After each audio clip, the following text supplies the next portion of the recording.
Assalamualaikum warahmatullahi wabarakatuh. Perkenalkan, nama saya Alistasia dari kelas manajemen I3.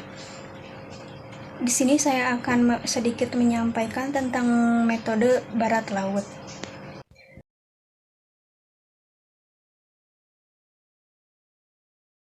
Yang pertama yaitu ada metode transportasi. Metode transportasi merupakan suatu metode yang digunakan untuk mengatur distribusi dari sumber-sumber yang menyediakan produk yang sama ke tempat-tempat yang membutuhkan secara optimal dengan biaya yang termurah.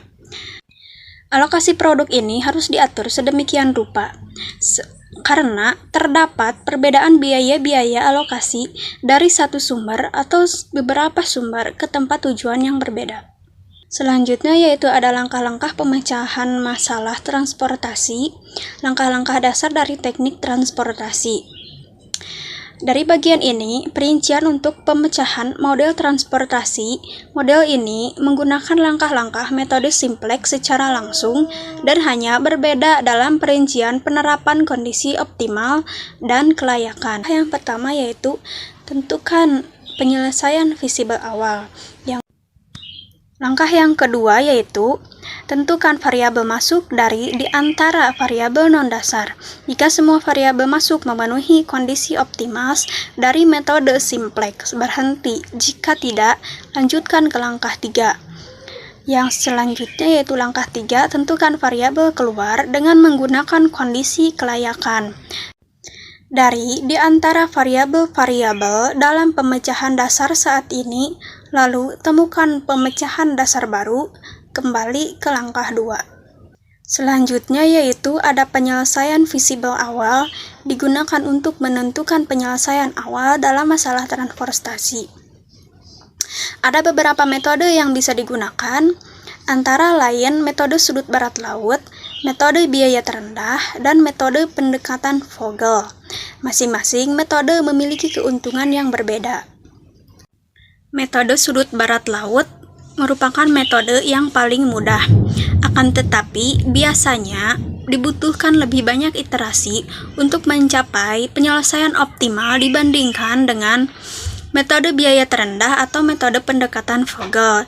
Tidak ada teori yang akan menjamin bahwa penyelesaian awal merupakan penyelesaian optimal. Jika tabel transportasi terdiri dari M baris dan M kolom, maka penyelesaian awal harus menghasilkan M plus N dikurang satu buah variabel basis sel yang terisi. Jika penyelesaian awal berisi kurang dari M plus N dikurang 1 buah variabel basis, maka harus ditambahkan variabel dummy agar proses pengecekan keoptimalan dan iterasi dapat dilakukan. Selanjutnya yaitu ada metode barat laut. Metode barat laut atau Northwest Corner Rule sesuai dengan namanya. Metode barat laut mengisi tabel awal transportasi dari sisi barat laut kiri atas dengan kuantitas sebanyak-banyaknya. Pengisian dilakukan terus-menerus hingga semua sumber dihabiskan. Selanjutnya yaitu ada contoh soal dari metode barat laut, yaitu 3 pabrik barang dengan kapasitas 90 ton, 60 ton, dan 50 ton hendak mengirim barang ke 3 kota dengan kebutuhan masing-masing kota adalah 50 ton, 110 ton, dan 40 ton. Biaya pengiriman ribuan dari pabrik ke kota disajikan dengan tabel sebagai berikut. Jumlah kapasitas yang dimiliki pabrik 1, 2, dan 3 adalah 90 tambah 60 tambah 50 sama dengan 200 ton. Sedangkan jumlah permintaan di setiap kota A, B, dan C adalah 50 tambah 110 tambah 40 sama dengan 200 ton. Karena keduanya sama, maka proses iterasi dapat dimulai. Kondisi transportasi tampak pada tabel di bawah. Biaya pengiriman per unit barang tampak pada ujung kanan di atas tiap sel. Di sisi kanan tampak jumlah persediaan barang dari tiap pabrik, sedangkan sisi bawah tabel adalah jumlah persediaan tiap kota. Penyelesaian yang pertama yaitu ujung barat laut dari tabel adalah sel dengan C1 sama dengan 20. Sel ini diisi dengan kuantitas sebanyak mungkin. Pabrik 1 memiliki 90 ton barang, sedangkan kota A membutuhkan 50 ton. Maka X1 diisi sebanyak-banyaknya, yaitu 50 ton. Dengan mengisi X1 sama dengan 50, maka otomatis permintaan kota A sudah terpenuhi, sehingga X1 dan X3 tidak boleh diisi lagi. Nah, sekarang ujung barat laut adalah sel dengan C2, maka sama dengan 5 yang akan diisi dengan barang semaksimal mungkin. Pabrik 1 hanya memiliki 90 ton dan sudah dikirimkan ke kota A sebanyak 50 ton, sehingga tersisa 40 ton. Di sisi lain, kota B membutuhkan sebanyak 110 ton, maka X2 sama dengan 40. Dengan pengisian ini, maka pabrik 1 sudah kehabisan barang, sehingga X3 tidak boleh diisi lagi. Selanjutnya, karena barang pabrik 1 sudah habis, maka sekarang ujung barat lautnya terletak pada sel dengan C2 sama dengan 20.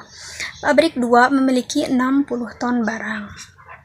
Sedangkan kota B tinggal membutuhkan 70 ton barang lagi, maka X2 sama dengan 60, dan X3 tidak boleh diisi lagi.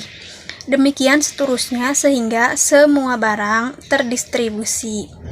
Hasil penyelesaian visible awal dengan metode sudut barat laut tampak pada tabel di bawah. Biaya total pengiriman adalah sebesar 50 dikali 20 ditambah 40 dikali 5 ditambah 60 dikali 20 tambah 10 dikali 10 ditambah 40 dikali 19. Hasilnya yaitu 3.260 ribuan. Nah, jadi tampak bahwa jumlah sel basis terisi sama dengan 5 sel yang sama, dengan jumlah baris plus jumlah kolom dikurang 1 sama dengan 3 tambah 3 dikurang 1 sama dengan 5. Jadi jumlah basisnya mencukupi dan tidak memerlukan variabel basis demi. Terima kasih, sekian materi yang saya sampaikan. Mungkin selanjutnya akan dilanjutkan oleh anggota kelompok yang lain.